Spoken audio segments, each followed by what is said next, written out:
pourquoi Zo a failli ne jamais sortir.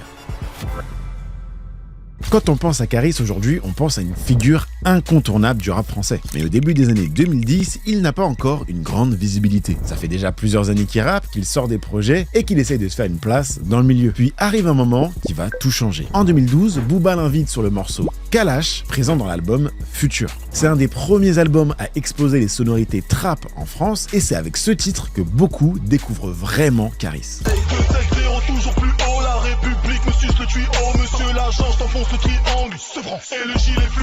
Une voix grave, des punchlines brutes, une énergie froide presque menaçante. Après le succès de Kalash, Caris travaille avec le collectif de producteurs Thérapie. Et ensemble, ils construisent un album qui ne ressemble pas vraiment au rap dominant de l'époque. Les instrus sont sombres, les basses sont lourdes et l'ambiance est beaucoup plus violente et frontale que ce qu'on entendait à ce moment-là. Peut-être j'investis tôt dans les narcos, je vois ton clito dans le merco, j'ai du sirop dans le chardonnay. Je leur mets profond, je fais de la spéléo, je t'ouvre la gorge comme une trachéo, un facial, je te refais la déco, ton sang dans le Graal, c'est pour l'apéro. Aujourd'hui, ce type de sonorité est beaucoup plus normal, mais en 2013, avoir un album trap aussi cohérent, c'était rarement vu en France. Et quand l'album sort, plusieurs morceaux deviennent rapidement des références. En fait, ce projet installe la trap comme un style incontournable dans le rap français. Mais il y a une chose que beaucoup ignorent. Malgré ce que l'album est devenu aujourd'hui, Caris avouera plus tard qu'il avait hésité à sortir Zo. Le morceau était trop différent, trop brutal, trop en avance sur ce qui se faisait à l'époque. Sauf que Thérapie, eux, sentaient qu'il y avait quelque chose autour du morceau et insistèrent pour le sortir.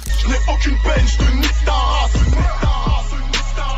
Dans les veines, je n'ai que de la classe, Le morceau qui aurait pu rester de côté devient le symbole de l'album et avec lui, toute l'identité d'Or Noir s'impose encore plus fort. Et c'est peut-être ça la vraie leçon derrière Or Noir. Les projets qui marquent une génération sont ceux que le public n'a pas encore l'habitude d'écouter. Alors faites-moi votre top 3 d'Or Noir en commentaire et n'hésitez pas à me dire aussi ce que vous pensez du nouveau projet de Caris.